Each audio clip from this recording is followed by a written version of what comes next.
원장님, 안녕하세요. 안녕하세요. 온누리 안과 병원에서 녹내장 진료를 보고 있는 김성현 원장입니다. 원장님, 오늘의 주제인 녹내장. 녹내장이란 무엇인가요? 녹내장이란 당뇨 망막병증, 황반변성과 함께 3대 실명 질환 중 하나로 의학적 정의로 설명을 드리면 시야 결손이 동반된 진행성 비가역적 시신경 병증입니다. 원장님, 듣고 보니 시야 결손이 동반되는 진행성 비가역적 시신경 병증이라는 말이 어려운데 쉽게 풀어서 설명해 주실 수 있으실까요?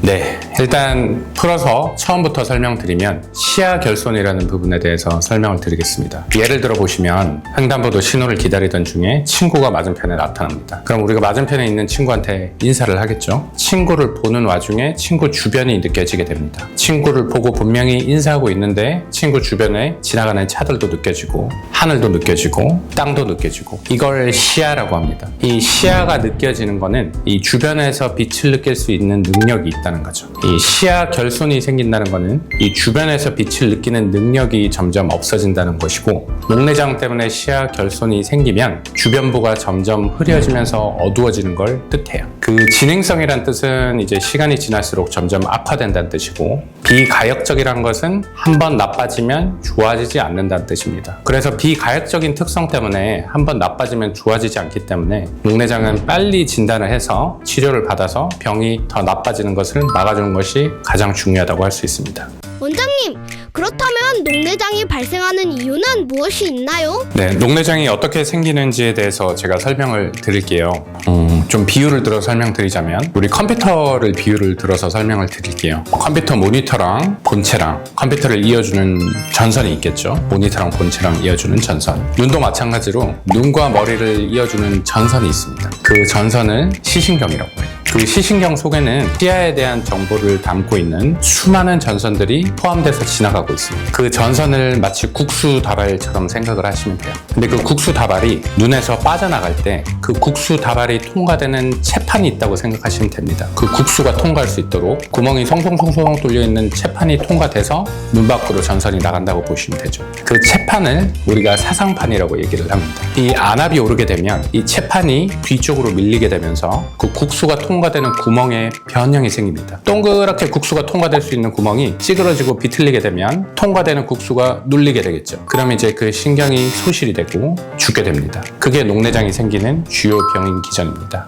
원장님, 그렇다면 안압이 올라가서 녹내장이 생긴다는 건데 안압은 왜 올라가는 걸까요? 네, 일단 안압에 대해서 설명드리기 전에 비유를 들어 설명드리면 축구공에는 이제 공기가 들어가 있잖아요. 이게 눈에는 물이 들어가 있어요. 이 물을 방수라고 얘기합니다. 이 한 번 들어간 물이 계속 눈에 머무르는 게 아니라 물이 생겼다가 빠져나갔다 순환을 하게 돼요. 이 방수가 순환을 한다는 건데 우리가 홍채랑 수정체 기준으로 앞쪽 면을 전방, 뒤쪽 면을 후방이라고 얘기를 합니다. 그래서 이 방수라는 물은 눈의 후방에서 만들어져서 전방으로 나오게 돼 있어요. 근데 이 방수가 물의 흐름이 지나가는 통로가 있는데 이 통로가 갑자기 막히게 되면 물은 만들어지는데 배출이 안 되기 때문에 압력이 올라가게 되죠. 그렇게 물이 통과되는 이 통로가 물리적으로 막혀서 안압이 올라가는 녹내장을 폐쇄각 녹내장이라 그래요. 반대로 우리가 이제 물이 지나가는 통로는 그대로 보존이 되지만 물이 빠져나가는 그 장소의 기능에 이상이 생겨서 물이 못 빠져나가는 경우가 있어요. 그런 경우를 개방각 녹내장이라 그래요. 그 녹내장이 발생하는 크게 기전은 두 가지가 있고 그 개방각 녹내장과 폐쇄각 녹내장을 일으키는 수많은 원인들에 따라서 세부 분류를 할 수 있습니다.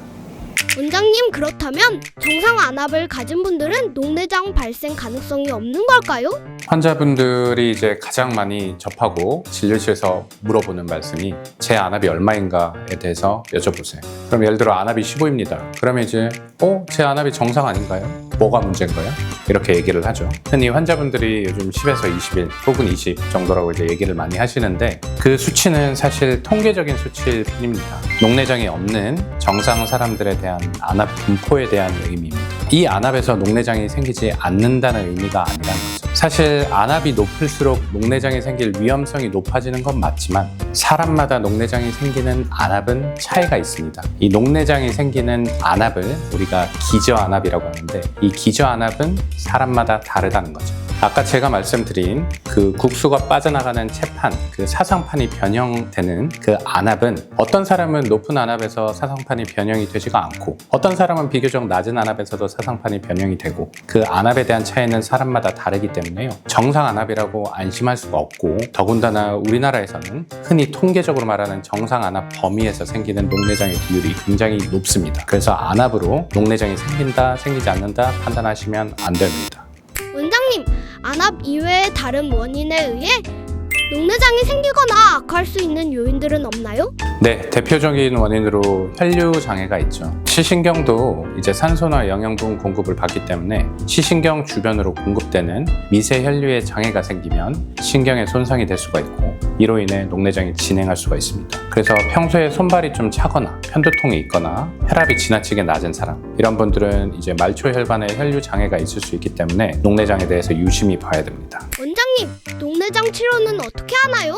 녹내장을 없앨 수는 없나요? 네, 녹내장을 없애는 방법은 없고요. 치료는 이제 안압을 낮춰서 진행을 막아주는 것이 치료입니다. 안압을 낮추는 방법에는 크게 세 가지가 있는데 약물 치료, 레이저 치료, 수술 치료가 있습니다.